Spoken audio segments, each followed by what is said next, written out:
Mes chères ambassadrices, il y a du vent. C'est horrible. Je suis même pas sûr que tu m'entendes correctement. Mais je me suis dit, le cadre est joli, j'avais envie de sortir. Comme quoi le cyclone n'est pas vraiment encore parti, hein. Le ciel est bleu, nacré, de nuages, mais c'est toujours la partie extérieure du cyclone, la partie limitrophe qui est le plus violent. Je vais essayer quand même de faire la vidéo. Je vais te parler de la 13e loi universelle. Il s'agit de la loi de la croyance. Cette loi stipule que tout ce que tu crois, tout ce que nous croyons et que nous tenons pour vrai par nos pensées, par nos émotions, par nos convictions, peuvent éventuellement devenir notre réalité. C'est très puissant ce que je suis en train de te dire là, mais c'est pourtant très vrai. Cela prouve que nous avons un certain pouvoir sur nos vies. Nous avons le pouvoir en fonction de ce en quoi nous croyons, et bien de les rendre complètement réels pour nous. T'imagines ce que tu peux faire de ta vie? Alors, il y a un bémol à cela. Si tu vas croire que tu es riche, financièrement parlant, et que tu gagnes le SMIC, et que tu as toujours gagné le SMIC, bon, t'as compris. Si jamais tu te dis être en bonne santé et que tu as un cancer en stade 4, t'as compris. Mais ceci dit, croire que tu peux t'en sortir, avoir des idées positives, peut littéralement t'aider par ton état d'esprit, retarder, voire éradiquer l'évolution de ton cancer. De la même façon, tu peux gagner 15 SMIC, mais avoir un niveau de vie tel qu'il est tellement revu à la baisse et que tu ne désires aucune chose en dehors de tes moyens, que quelque part ça peut faire de toi quelqu'un de riche sur le plan humain et sur le plan des activités, parce que tu te suffis de très peu de choses. Et ce qui fait que avec 1200 €, ben, tu es heureuse parce que tu arrives à faire de cette réalité une vraie richesse. Tu vois ce que je veux dire? Il faut simplement ramener les choses à leur contexte. Maintenant, ramenons cette situation de croire en toi, croire en ta situation par rapport à la perversion narcissique que tu vis avec ton conjoint. C'est difficile, c'est délicat, c'est désagréable. Tout cela, je ne reviens pas dessus. Le bémol, si jamais tu crois que c'est la bonne personne pour toi, que tu as toujours estimé que c'était la providence, le bon sort, Dieu, l'univers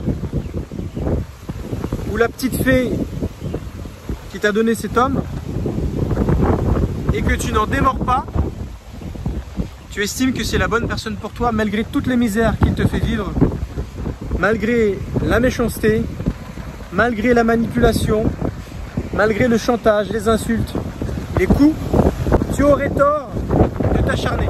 Pourquoi? Parce que tu ne peux pas vivre ce que je viens de te décrire et faire passer cela pour du bonheur. Non.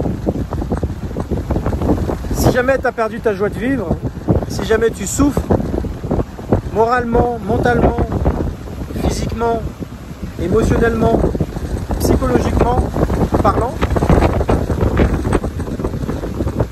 tu ne peux pas continuer à croire que c'est la bonne personne pour toi. Sauf si c'est ce genre de vie que tu voulais, être traité de la sorte. Là, je serais d'accord avec toi. Mais si jamais tu as toujours voulu vivre un idylle, t'élever sur le plan spirituel, sur le plan humain, le grandir et qu'il te grandisse et que vous évoluiez ensemble constamment, ce n'est pas un constat, ce n'est pas un fait dans ta vie. Donc bien sûr, tu ne peux pas estimer être heureuse. Pour le coup, c'est vraiment dangereux de croire que c'est la providence, le sort, la petite fée, Dieu, qui t'a donné ce compagnon. Parce que tu risques de t'accrocher à quelqu'un de qui tu devrais te séparer. Parce que ta vie est en danger.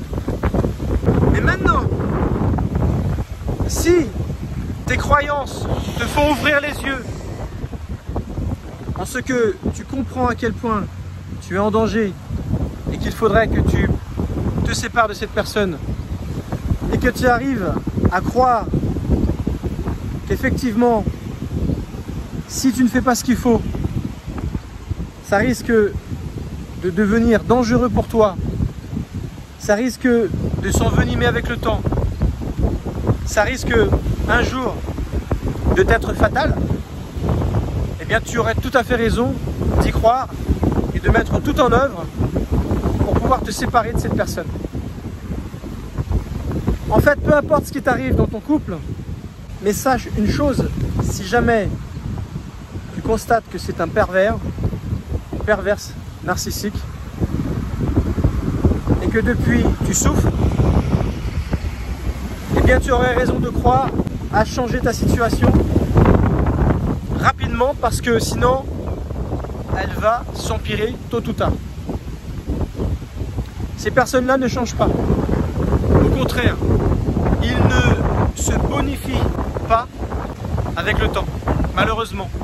Au contraire.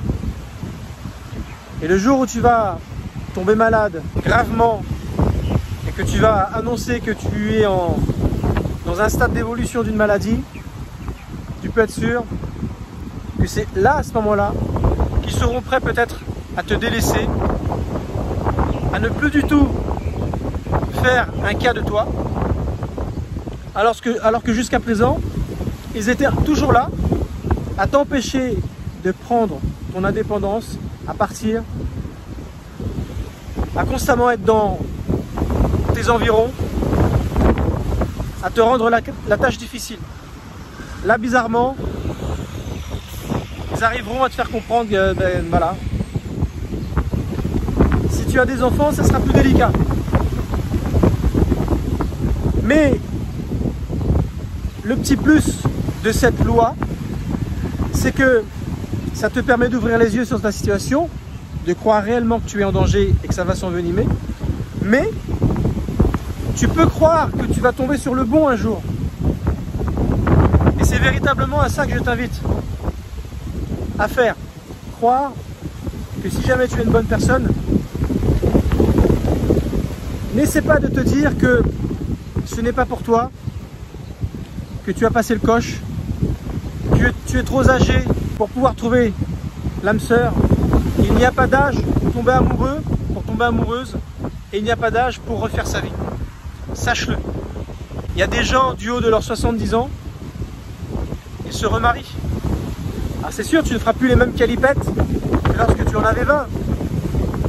Mais au moins tu les auras faites, ces calipettes. Et si jamais tu veux rendre cette réalité vraie dans ta vie, fais-le en pensée, en émotion, en conviction.